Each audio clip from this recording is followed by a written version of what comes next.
to Minding Your Business, the show for entrepreneurs. I'm your host, June Middleton. I am really excited about the topic of this evening's show. It's a business area that many business owners and consumers are very much involved in on a daily basis, that is transacted over the internet. An area that was almost unheard of a few years ago by the general public and even by some businesses. The area is electronic commerce, or what's commonly known as e-commerce. My guests this evening are both owners of internet-based e-commerce businesses.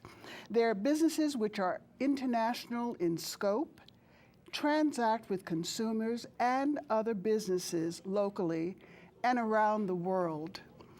I am truly delighted to have on Minding Your Business two outstanding electronic commerce entrepreneurs. Michael Frankel, owner of Huledet and Kosher Advantage, and Arthur Shectman, owner of Elephant Ventures. Welcome to the show. I'm so delighted to have you here. This is really an exciting area for me, and I'm sure for you as well, because you're involved in this really still relatively new area of business. And I'm so glad that my son, Ed, who directs the show, introduced me to you when I came to your softball game. Is it a league in Central Park? It is a college alumni league. We play in Central Park every Saturday. Ed's a great player. Glad he's part of the team. And how many colleges are involved? Ooh, Maybe about 15. something like that. Really? Sounds about right, yeah. That many. And you play during the summer every Saturday. Oh, that's terrific. Well, you all seem to really be having a good time. Well, Ed makes sure of it. Is this the reliever of the stress and pressure you feel running your own businesses during the week? It's a great excuse to get exercise. And I'm sure, I'm certain, and I think that we have some images, or they might have already have been seen, for you being in the park. And We didn't know that. surprise! I'm anxious for you both to tell my viewers about your internet-based businesses. Mike, let's start with you. Sure. Did you take business and entrepreneurship in school, or how did you come to want to have your own business? That's a great question. It's something I've always wanted. My father was an entrepreneur, my grandfather was, so I guess it was kind of in my genes. I didn't go to school specifically for entrepreneurship, although I did major in economics, so there was some interplay there, but I was not a business major per se. And so you developed your interest in business at a very young age. If Yeah. your parents were entrepreneurs, what kind of businesses did they have? That's true. My father had a garment button business, and evidently I've been told since I was little I was working on some kind of business, whether it was selling candy to my classmates or bagels during homeroom, something like that. Now, you also teach business courses, don't you? I guest lecture for a business professor at Hofstra. So it's always fun to speak to new people and teach them. Oh, it definitely is. I do a lot of that at Columbia University, and it's great to the graduates who all think and believe that they want to become absolute outstanding entrepreneurs, and then I tell them some of the realities, like taking out trash, as we were talking about before. So, now you have two businesses. When did you form your first business, and what is it called? Sure. The first one, Kosher Advantage, I started right out of college in 2003. So it's a niche business that targets the kosher consumers. It gives them discounts at kosher restaurants and markets. The second one I'm actually working on now, it's really in its infancy stage, Huledet, which celebrates consumers' birthdays by sending them gifts from national companies on their birthday. Now, how does that work? Huledet, you're talking Well, about? Or Kosher actually, I'd Advantage? like to know a little bit more about both companies. Sure. The first one, Kosher Advantage. I mean, is this you only connect and contact kosher establishments? Kosher Advantage is limited to kosher establishments. It's actually a great story. When I started, it really wasn't much online. In fact, probably about 90% of my orders when I started were phone calls and mail orders. And it's really shifted now to where 90% is really online orders. So it really fits your theme, yeah. And it targets kosher consumers. Basically, it's a discount card. They show their card at participating establishments, get a discount, and then pay their bill. That's really fascinating. How did you get the idea to start this business? I mean, you started right out of college? Right, I started right out of college. Literally started working on it probably during senior week. You know, the idea just kind of You evolved. had done that well in your courses and you were bored. And It was my alternative to going out on a bar walk, I guess. So how did the idea come to you, though?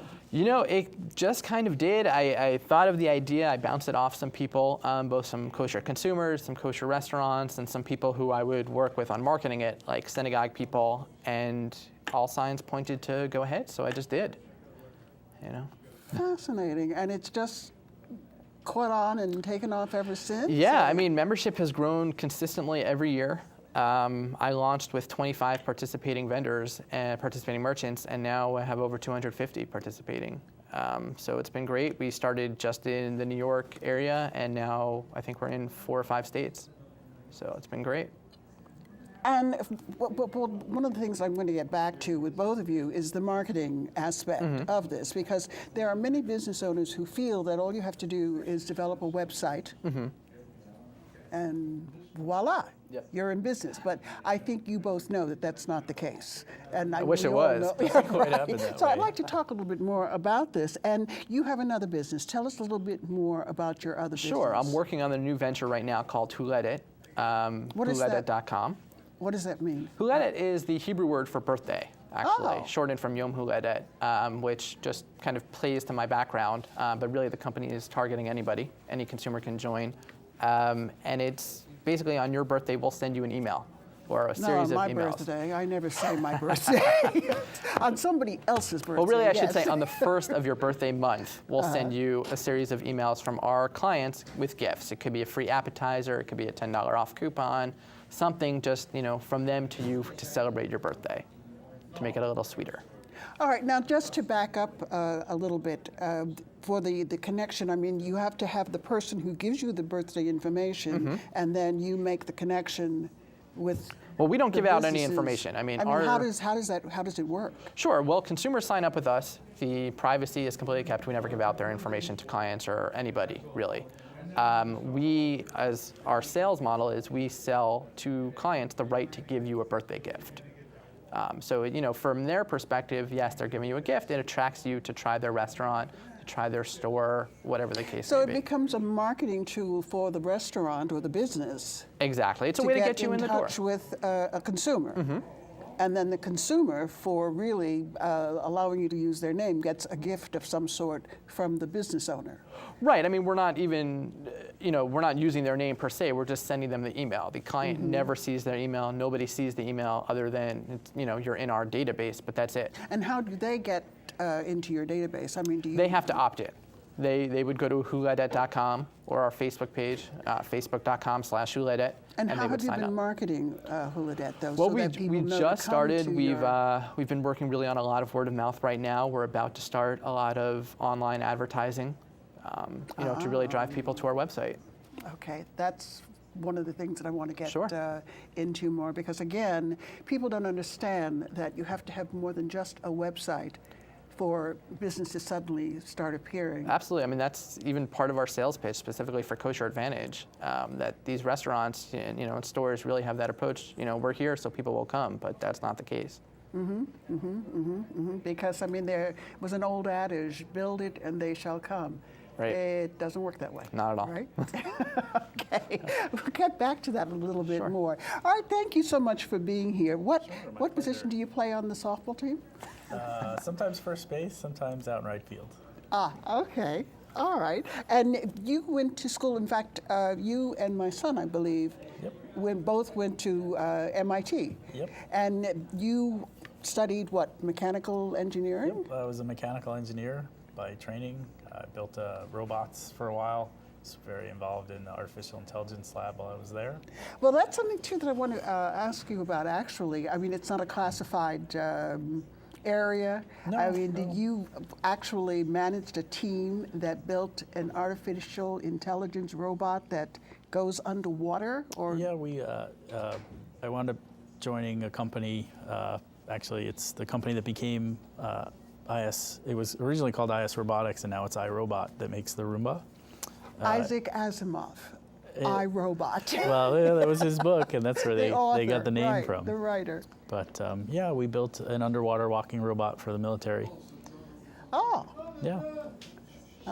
That's why I thought it might have been classified, but it's not. No, It's it was functioning, and It was a prototype at that point in time. It was intended to crawl through the surf zone and find any kind of mines or underwater munitions and clear a path for the Marines to land. I mean, for the ocean, how deep can it go?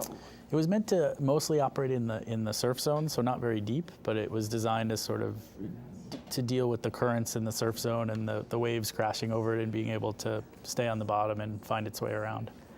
Fascinating, absolutely fascinating. Now, your company is Elephant Ventures, and you are what's called a B2B, business-to-business That's correct. company. Yep. Tell us something that I remember reading, that you've said your Elephant Venture engineers are referred to as the nerd Marines. So yeah, so it's Why all. did you just touch So on that a bit? we're all fairly technical.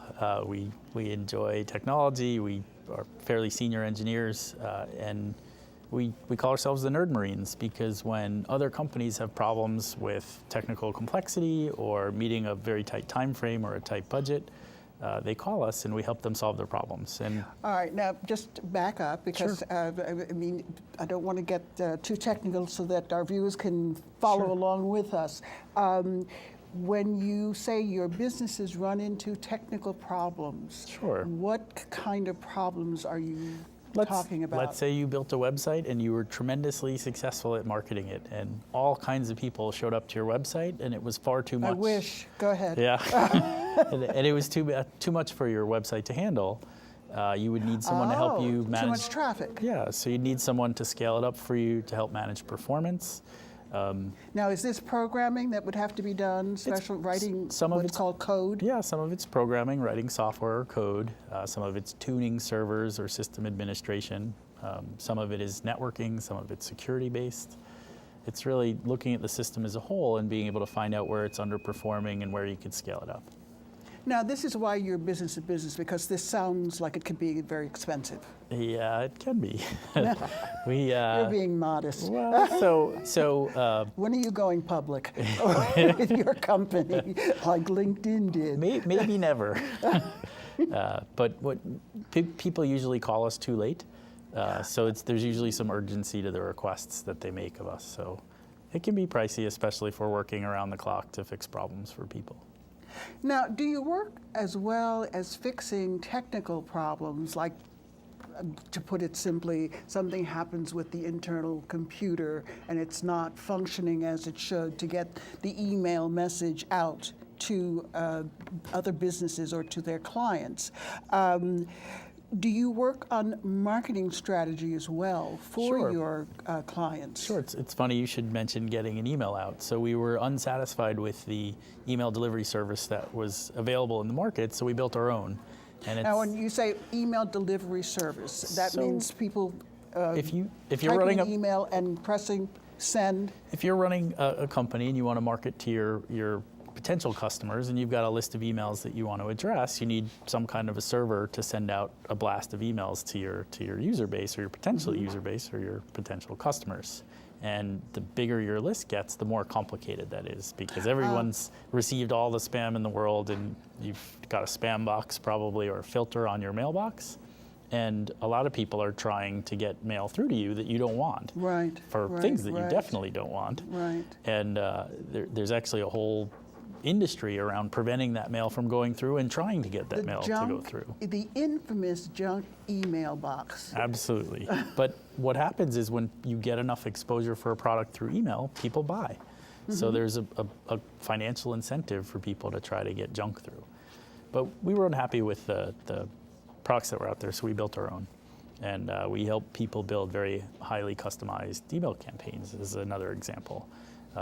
But part of that is designing a strategy for them and saying, what do you want the customer to do? What do you want them to know about you? And how do you use the internet, both from a search engine standpoint or an email standpoint, to get them to buy your product, to sign up for your service, to participate with your company? So as in contrast to your business, you really have to go in and sit face to face with your client Sure. to find out what their problems are, what their needs are, and then the nerds come in to solve.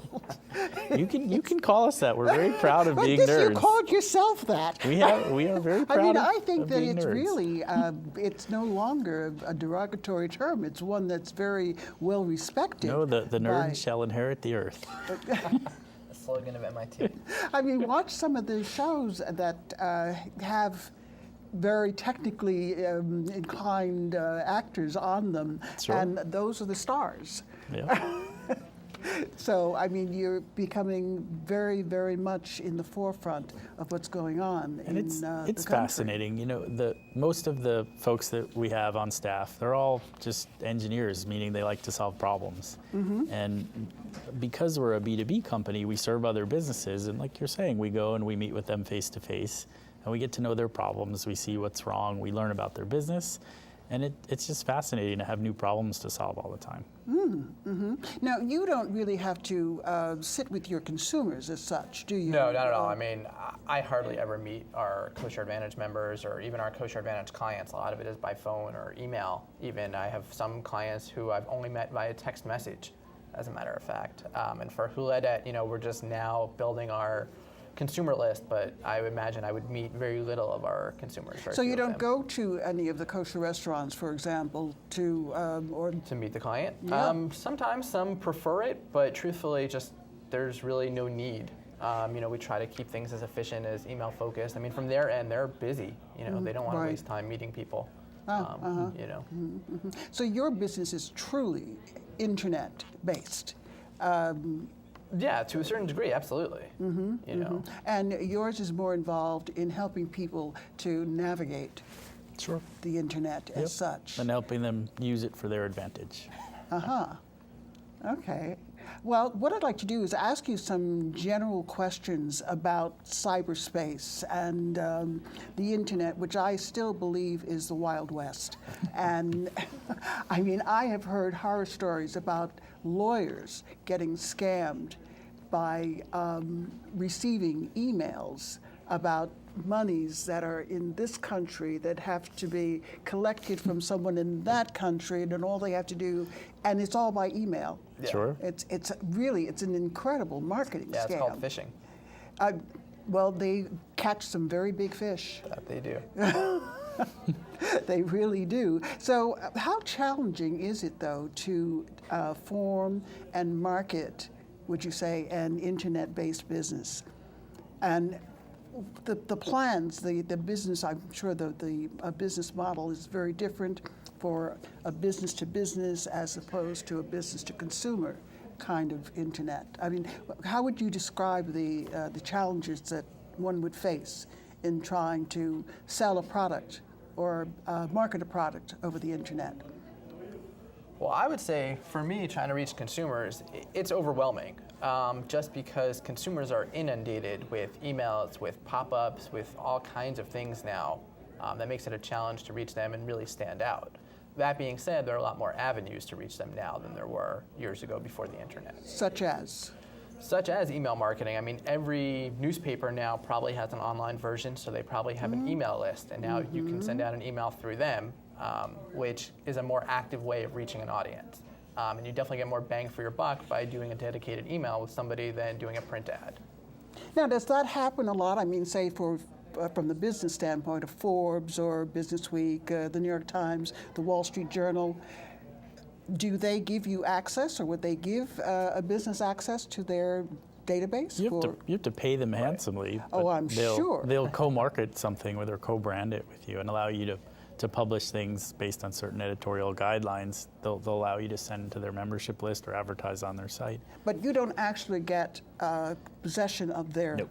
No, list. nobody will give you their list. No. That's their property. I mean, it's one of their biggest assets becomes their list. Same as any business. I mean, it's their customer list to a degree. And there's a CAN spam law federally which talks about the responsibilities of an email marketer.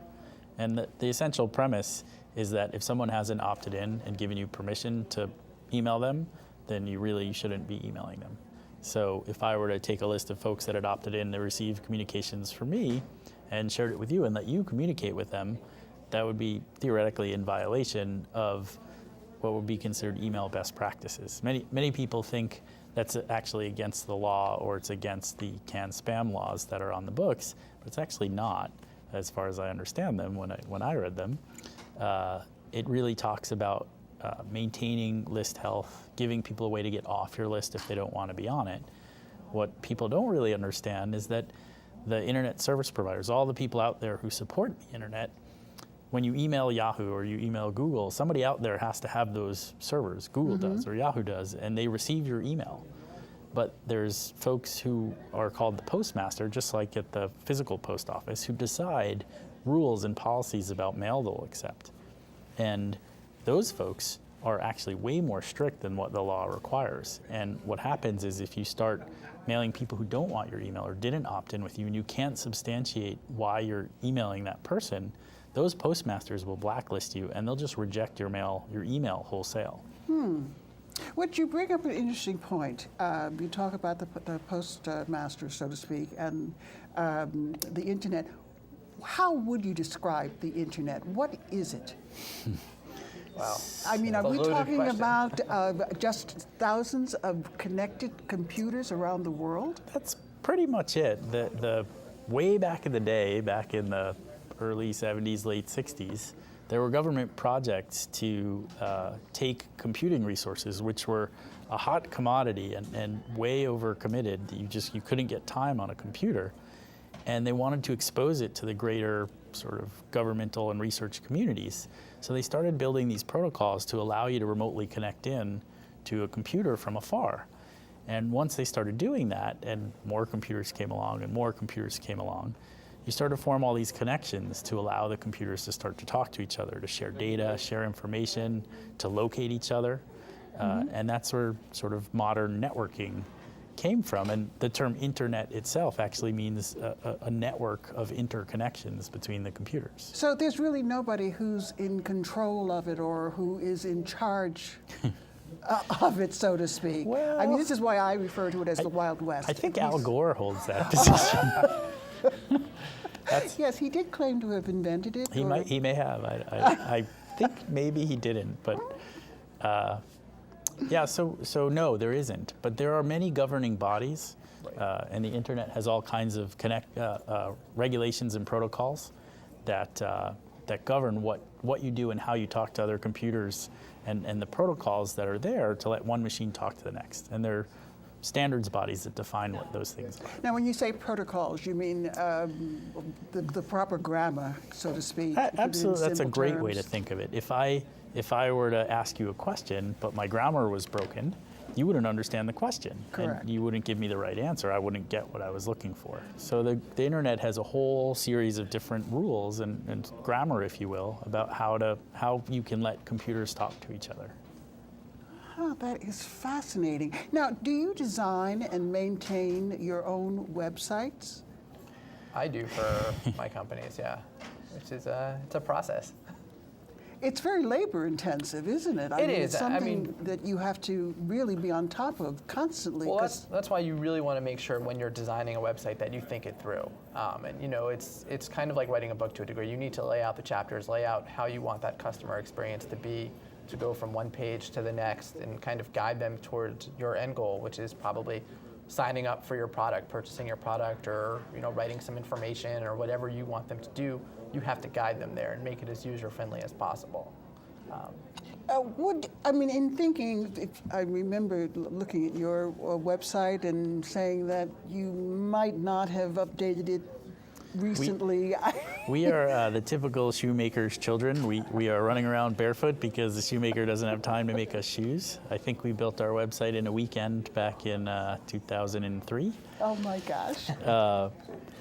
But to Mike's point, I think there's two parts. A lot of people know their business really well, and they build their website to support the customer experience that they want to have, and they try to lead people through an experience. What we try to teach them about is not only that, there's a whole science of design principles and user experience design that you would exercise. People have thought about this a lot, and they've developed best practices. But we try to teach them about the data side. People use data and can tell, what are people doing? What are they doing?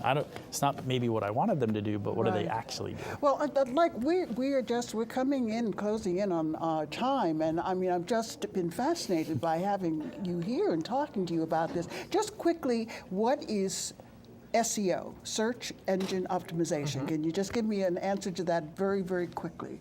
It's making sure that your site shows up towards the top of search engine rankings. When somebody Googles your terms that are relevant to your industry, you want to be at the top or as close to the top as you can be. Okay, well, this is great. And I really want to thank my son, Ed, who introduced me to these two really fantastic and interesting entrepreneurs. They all play softball together. And and a very special thanks to our crew, and certainly a very special thanks to Rich and Manhattan Neighborhood Network for making this show possible. Thank you again for being on the show. Thanks And just, is the network, social media important? Absolutely. Without a doubt. Okay, well, you've been watching Minding Your Business, the show for entrepreneurs. I'm your host, June Middleton, and see you again next time. Thank you again. Thanks for having us. And I think we are probably done. And just for the search engine, to just take that a little bit further, I mean, is Google a search engine, or Yep. Vista, Absolutely. Yahoo? Yep, they're all So search engines. these are all places you can go to find information about just about anything. Anything under the sun. And how much should you trust this information? You have to make sure you find a reputable site. Cross-check. I mean, like you think about Wikipedia, is the encyclopedia online? It's fairly accurate. Yeah. I mean, there's also going to be a lot of misinformation out there, so you got to, cross-check, like Art said. Cross-check and fact-check. But it's a great place to start. Oh, well, this is terrific. This is great. And you've just been absolutely fascinating to talk to. Thank you for having us. Yeah, thanks It's for been a having fun us. experience. Oh, great. good. I'm glad. And we're done.